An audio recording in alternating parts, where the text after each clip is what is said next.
الحمد لله وكفى والصلاة والسلام على النبي المصطفى المجتبى.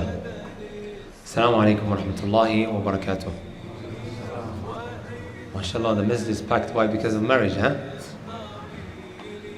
Everybody here, I think, is either, I think most brothers are single. Sahih? Put your hand up if you're married. It's like 5 out of the how many hundreds who came? Is it 100? Maybe more? طيب.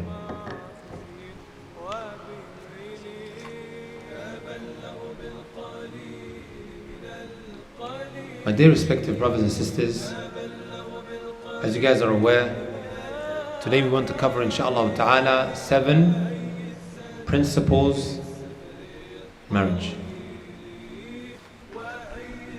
These are principles that can be benefited from by those who are single and also those who are married. A brother and a sister are making dua throughout the whole year. Ya Allah, grant me a spouse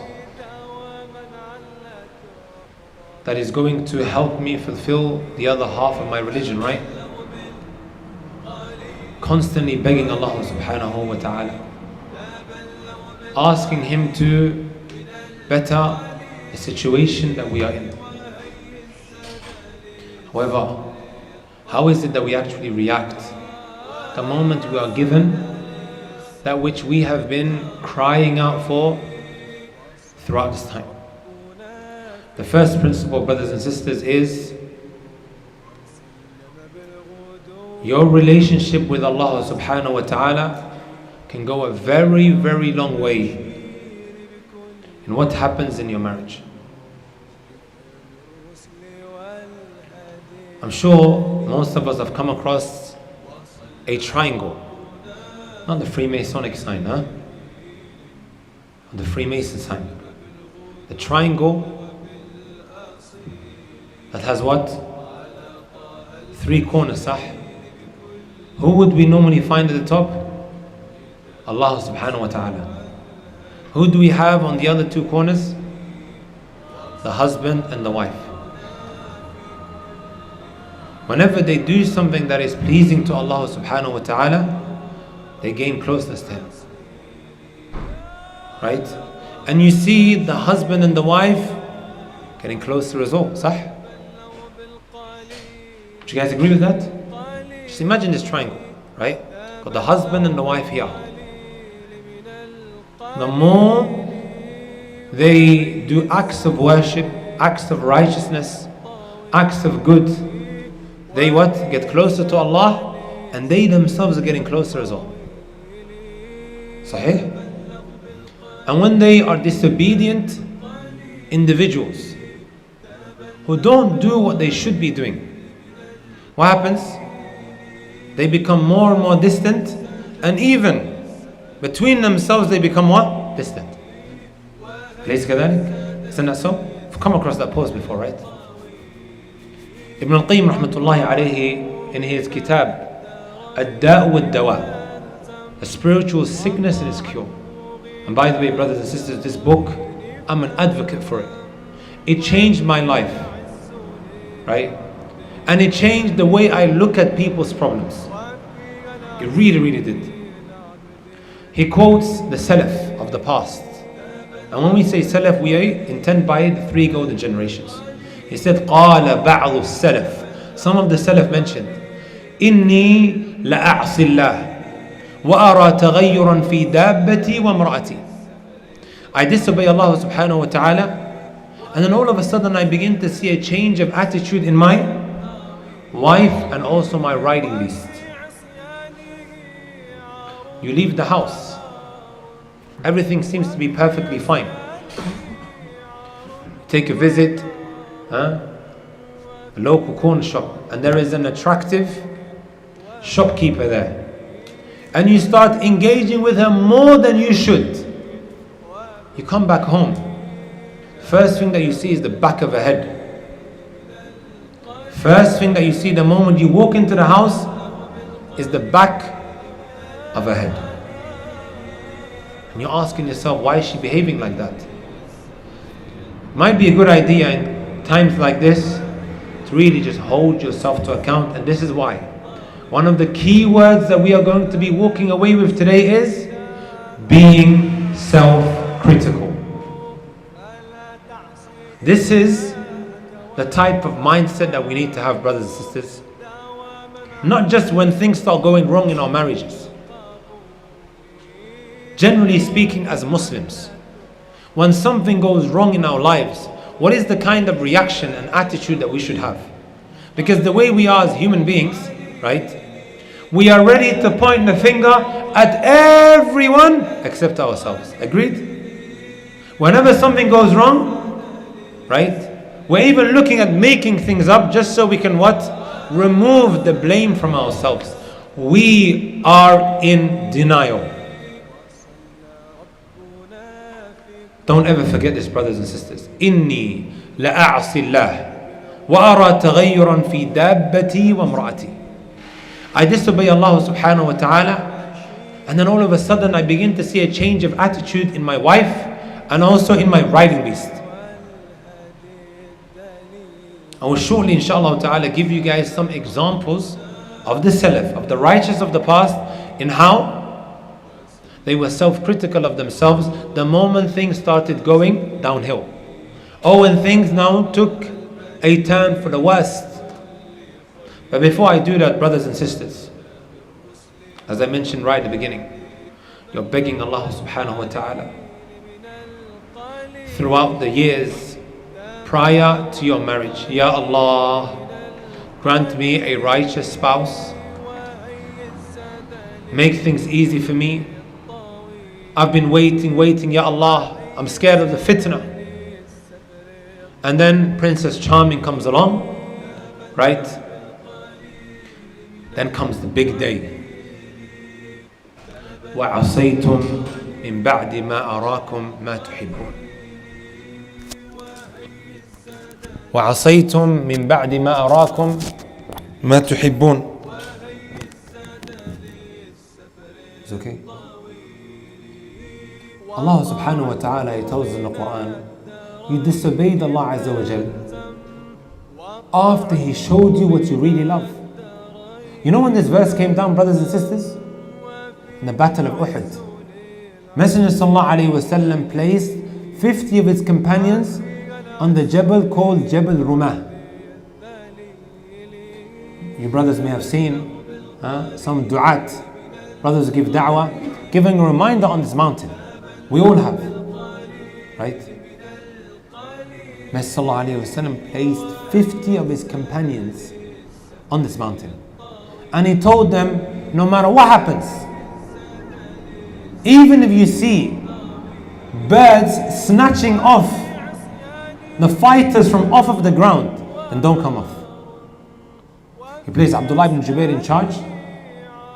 And mashallah, the Muslims, they were defeating the kuffar, and they started what? Running away. Muslims were running behind them. Those on the mountain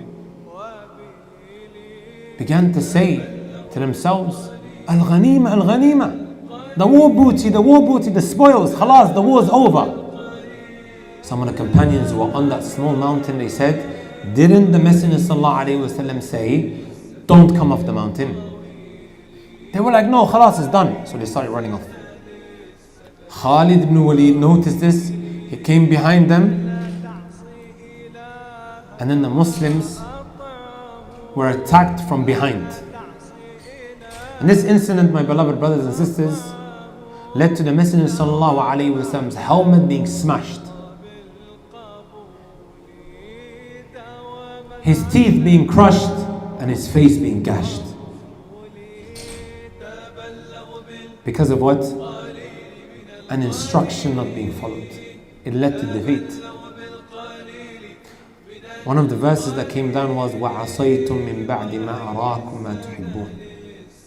You disobeyed Allah subhanahu wa ta'ala after He showed you what you really wanted, what you really loved. Why am I speaking about the battle of Uhud, brothers and sisters, in a marriage lecture? Shaykh ibn Uthaymeen rahmatullahi alayhi one time used this verse, وَعَصَيْتُ مِن بَعْدِ مَا أَرَاكُمْ مَا تُحِبُّونَ, in terms of, or in relation to a sister who begs Allah subhanahu wa ta'ala throughout the year, Ya Allah, grant me a righteous husband. Then comes the big day. How is this marriage, which we hope to be blessed, started off with music, free mixing, so on and so forth?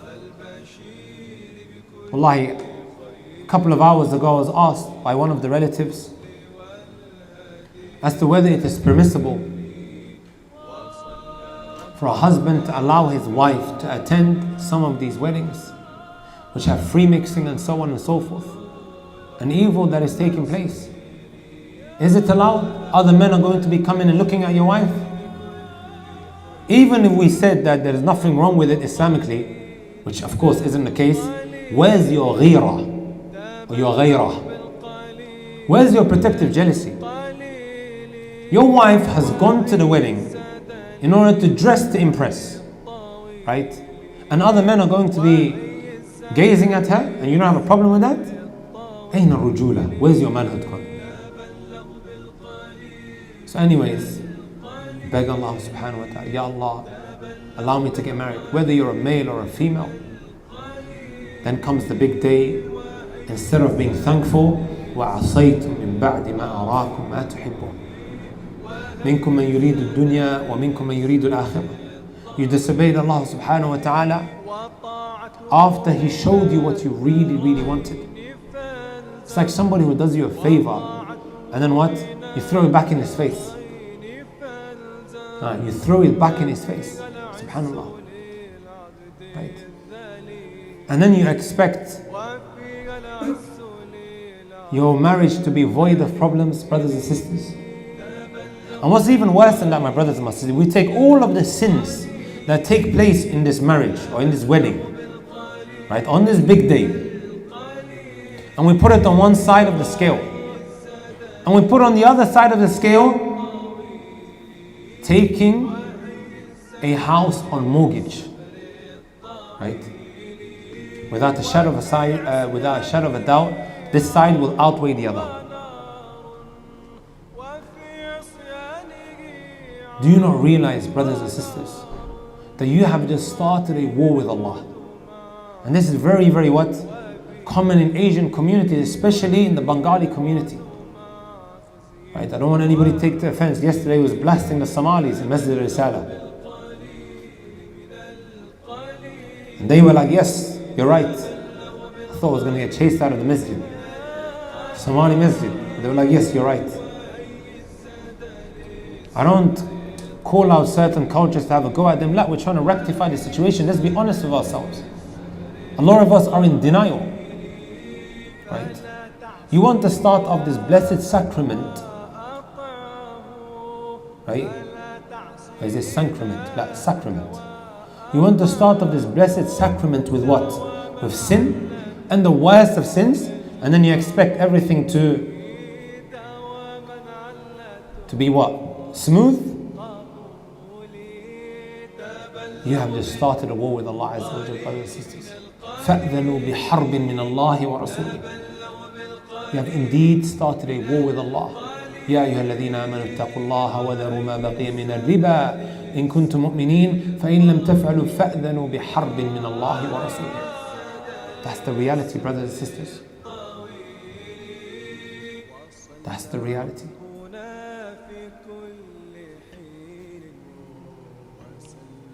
Sometimes I'm solving the problems of married couples and I am invited to their home.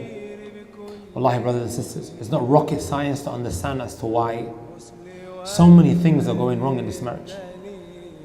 Just me sitting there, I can see 101 things wrong. The sister walks in as if it's her day of getting married with the way she's dressed.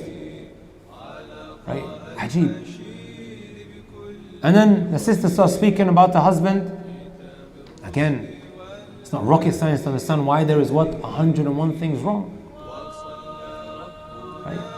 If you're walking around the streets of London with the way you address my sister, how do you expect ever, right, the situation to become better? How? Allahu musta'an.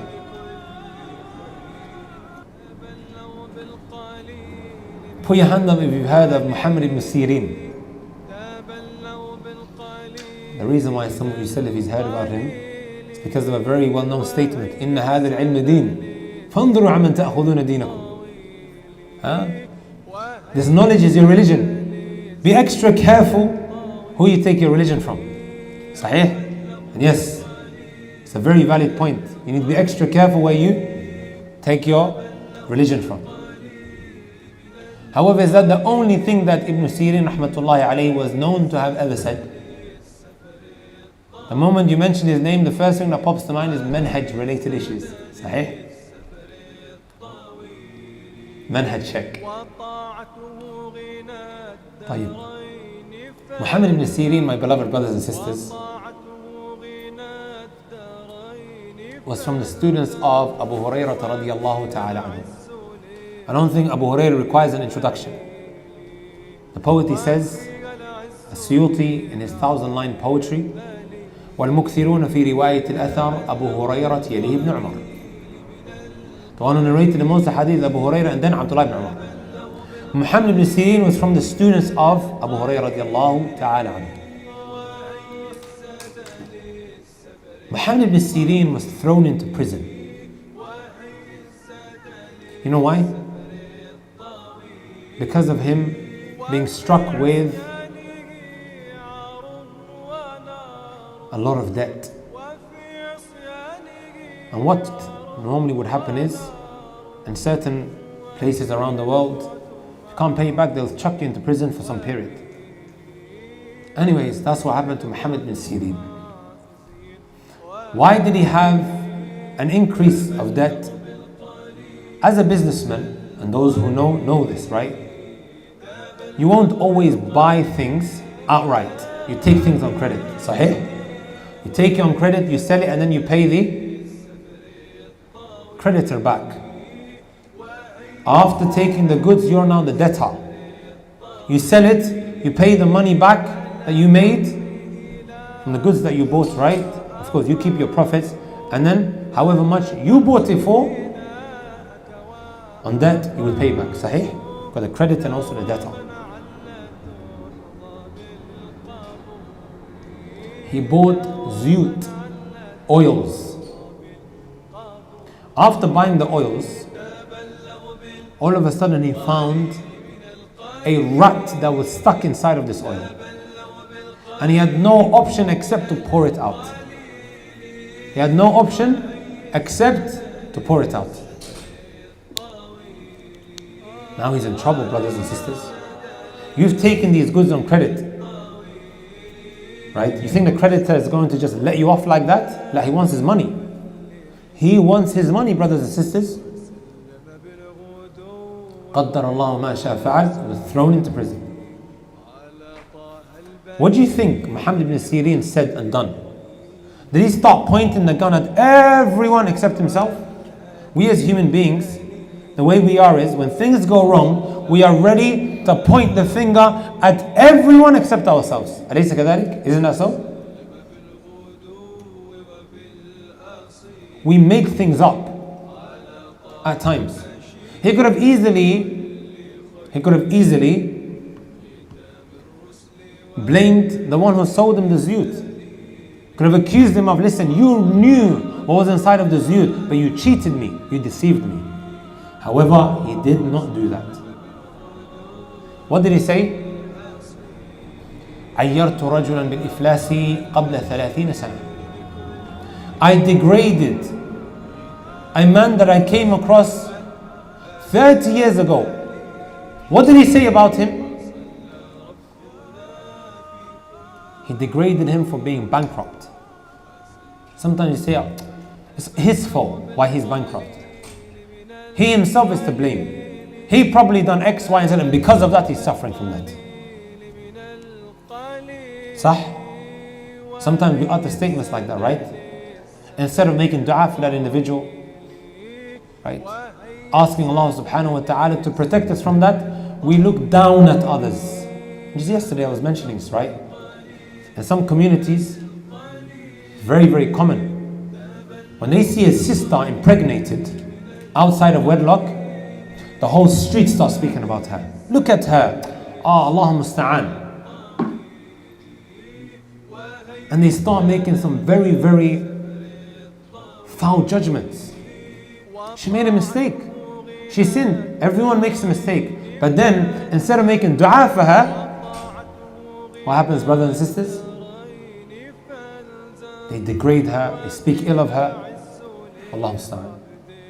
And before you know it, it comes back to haunt that mother who's degrading another woman's daughter.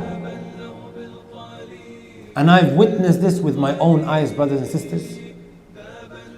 Mothers crying that their daughters now have gone astray. Right? The exact same thing happened to her daughter, that she was degrading another for. There's a weak narration, but the scholars, they mention it in their books. It's even become the saying of some scholars. من عير أخاه بذنب لم يمت حتى يعمله. Whoever degrades an individual for a sin that he committed, he won't die until he commits that very sin. Be extra careful, brothers and sisters, with what comes out of your mouth. You're practicing now, you come to the masjid, don't ever walk past an individual looking down on him. Because it could only be a matter of time before it ends up happening to you. Does that make sense? And he was going back to what happened to Muhammad ibn Sirin. He said, I degraded an individual because of his bankruptcy 30 years ago, and now it happened to me. SubhanAllah. Look how self-critical they were of themselves when things started going wrong, brothers and sisters. When things start going wrong, brothers and sisters, stop pointing the finger at everyone except yourself. Look what Ibn al-Jawzi rahmatullahi alayhi mentions when commenting on this incident. He says, وَمِثْلُ هَذَا كَثِيرٌ وما نزلت بآفة ولا هم ولا ضيق صدر إلا بزلل نعرفه حتى يمكنني أن أقول أن هذا بالشيء الفلاني. Because the examples of this are many. Never am I struck with some difficulty, some distress, some tightness in the chest, except it is because of the sin that I committed. He says, so much so that I'm able to point out the sin, that very sin that I committed. And it might be that I start making excuses for myself, and then all of a sudden I see the punishment, or things start getting even more worse. One may have oppressed you, brothers and sisters, right? I'm not saying that he gets away with his oppression. There's a way of dealing with that. But what should you be doing? How should you be reacting to this situation? What is the first step that you should be taking? You should be sitting down.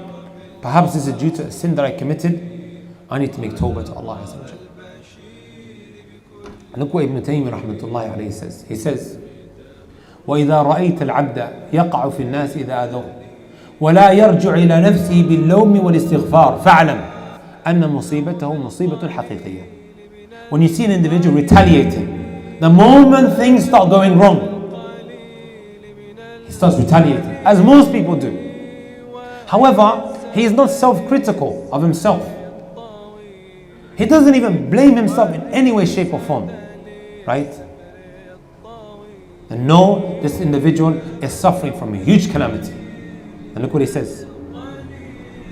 If he now goes back to Allah, تاب وأناب واستغفر, he seeks forgiveness, he says astaghfirullah, astaghfirullah, astaghfirullah, صارت في حقي نعمة. This will now turn into a blessing for him. Let me give you all another example. You guys heard of Abu Zur'at al-Razi, one of the great scholars of hadith. He says, بِتُّ وَأَنَا فِي عَافِيَةٍ فَوَقَعَ فِي نَفْسِي إِذَا أَصْبَحْتُ أَنْ أَجْمَعَ أَخْطَأَ الثَّوْرِ. I went through the night, no issues, right? I had the blessing of being well. It occurred to me that when I wake up in the morning, I'm going to collect the mistakes of Sufyan al-Thawri. Put your hand up if you heard of Sufyan al-Thawri. Haquddin, what was he known as? Amir al-Mu'minin fil Hadith, Jazakallah khair. He was the leader of the believers when it comes to Hadith. He was a heavyweight. So Abu Zur'at al-Razi, who was also an Imam in Hadith, it occurred to him that when I wake up in the morning, I'm going to collect his mistakes. Playing with the wrong fish. So he said, فَلَمَّا أَصْبَحْتُ خَرَجْتُ إِلَى الصَّلَاةِ. When I woke up in the morning, I went to the Fajr prayer. وَفِي دَرْبِنَا كَلْبٌ مَا نَبَحَنِي قَطْ. And there was a dog that never ever barked at me. وَلَا رَأَيْتُهُ عَدَى عَلَى أَحَدٍ. And I never ever saw this dog attacking another or hurling himself at another. فَعَدَى عَلَيَّ وَعَقَرَنِي. So it came hurling at me and it attacked me. فوقع في نفسي أن هذا عقوبة. It occurred to me at the time that this is what a punishment. فأضربت عن ذلك. So I refrained from whatever I wanted to do at the time. Meaning to collect the mistakes of Sufyan al-Thawri. I've given you all two examples. First example was of Muhammad ibn Sirin. It came back to haunt him 30 years down the line, brothers and sisters. A sin that he committed, it came back to haunt him 30 years down the line. And these sins that we do, brothers and sisters, especially oppression, right? It will come back to haunt us sooner or later. And our blessings will diminish one after the other. Ibn al-Qayyim rahmatullahi alayhi, he says, مَا سُلِبَتِ النِّعَمْ إِلَّا بِتَرْكِ تَقْوَى اللَّهِ وَالْإِسَاءَةِ لِلنَّاسِ. There's never a time when your blessings are taken away from you except due to these two things. Either leaving off at-taqwa, which is to do what Allah told you, and to stay away from that which Allah told you to stay away from. And also wronging others, being oppressive towards others. So after 30 years, it came back to haunt him. That's one example. The second example that I gave, it was what?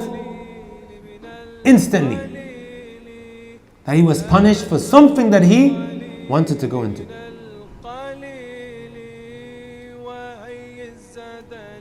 Make sure, brothers and sisters, we think about this deeply. And marriage is no different. You've been begging Allah Azza wa Jal, right? Big day comes, you disobey Him. And then you think, you know what? I can continue disobeying Him without having to deal with any consequences. When you and your wife are sitting together watching that filthy movie, right? It might be enjoyable at the time, sah. It's going to come back to haunt you. Anything that is blessed on sin, anything that is based on sin, don't expect it to last long. And this is the qa'ida, the principle that Ibn al-Qayyim mentions to us when he says, مَا عُصِيَ اللَّهُ بِشَيْءٍ إِلَّا أَفْسَدَهُ عَلَى صَاحِبِهِ. Never does an individual disobey Allah Azza with something except that Allah Azza uses it as something to destroy him.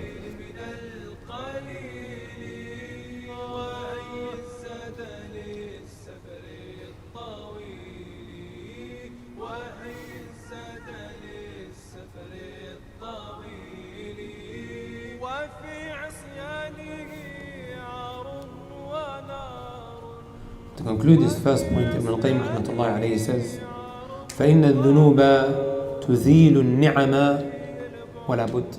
Your sins will take away the blessings that you have. It says, فَمَا أَذْنَبَ عَبْدٌ ذَنْبًا إِلَّا زَالَتْ عَنْهُ نِعْمَةٌ مِّنَ اللَّهِ بِحَسَبِ ذَلِكَ الذَّنْبِ. Depending on what kind of sin it was, in accordance to that, you will have your blessings taken away from you. All the way up until when he says, قال بعض السلف, some of the Salaf mentioned, أذنبت ذنبا فحرمت قيام الليل سنة. I committed a sin, I was deprived of waking up in the last third of the night for a whole year. وقال آخر, another said, for those who might be struggling with seeking knowledge, أذنبت ذنبا فحرمت فهم القرآن. I committed a sin and I was what? Deprived of being able to understand the Quran.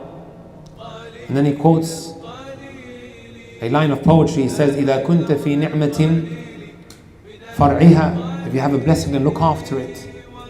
فإن المعاصي تزيل النعم, because the sins, it causes your sins to disappear.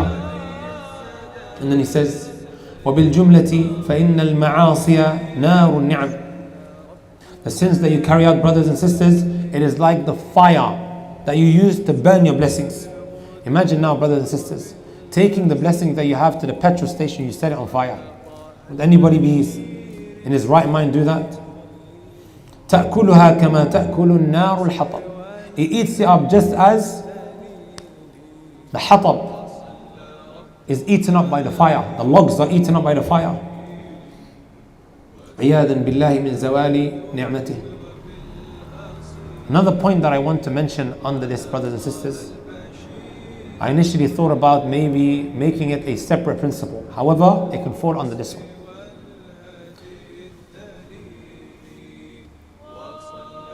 Married couples may be going through financial difficulties. Married couples may be going through financial difficulties. Every other day I'm coming across a case where an individual is cheating the government. You guys know what air means, huh? Benefit fraud. By the way, air is just benefits. And I'm not saying that there's anything wrong with taking child tax credit and also housing, what do they call it? Housing benefits. I'm not saying it's haram. The kuffar, may Allah Azza wa Jal guide them, they offer this to us. As long as you meet certain conditions, we'll give you this money, no problem. However, you have to what? Meet these conditions. Otherwise, you're not entitled to it. And Islamically, even a kafir, you are not allowed to cheat them. Agreed? La yajuz. I've come across so many families who have been cheating the government for ages. As long as you can think. And it was very, very common in the Somali community. Very common. Agreed? Don't act like you guys don't know. Very common.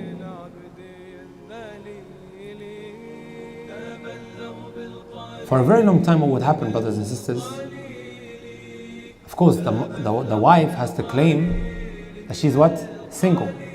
The husband doesn't want to work. The husband doesn't want to work. So he gets his wife to lie so they can what? Receive extra money from the government. What does Allah subhanahu wa ta'ala say about the husband being the maintainer of the house? الرجال قوامون على النساء بما فضل الله بعضهم على بعض وبما أنفقوا من أموالهم. Allah Azza wa Jal has made the man the maintainer of the woman. Right? And that is because of what? Two reasons. Simply because Allah Azza wa Jal chose him over the woman. ذلك فضل الله يؤتيه من يشاء. Right? Allah Azza wa Jal chooses what He wills. And He has chosen to favor the man with this over the woman. That's Allah's choice. The second thing is what? وَبِمَا أَنْفَقُوا مِنْ أَمْوَالِهِمْ. And also because they spend on them. The husband wants to sit in the cafe speaking about politics while his wife is running around. The money comes through her bank account. And then he says, give me money. You can already see there's 101 things wrong about that. And how a man would feel having to what? Lower himself to his wife, give me some money. Men tend to be very egoistic. أليس كذلك? More than the women. Don't worry, I've been blasting the women. when I gave them a lecture about things that are what? Very specific to them. Now it's you guys' turn. Let's be honest with ourselves.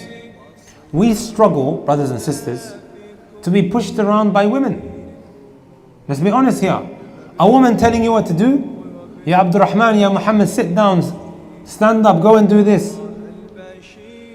It moves you, right? Irritates you.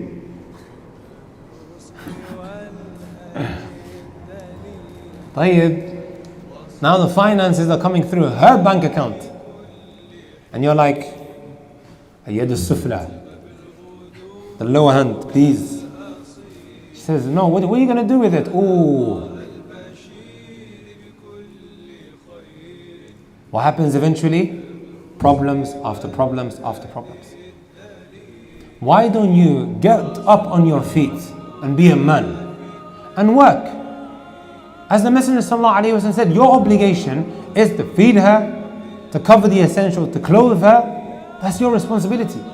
Why do you want to sit at home or at a cafe, spend your days there like... In English they have a word for it.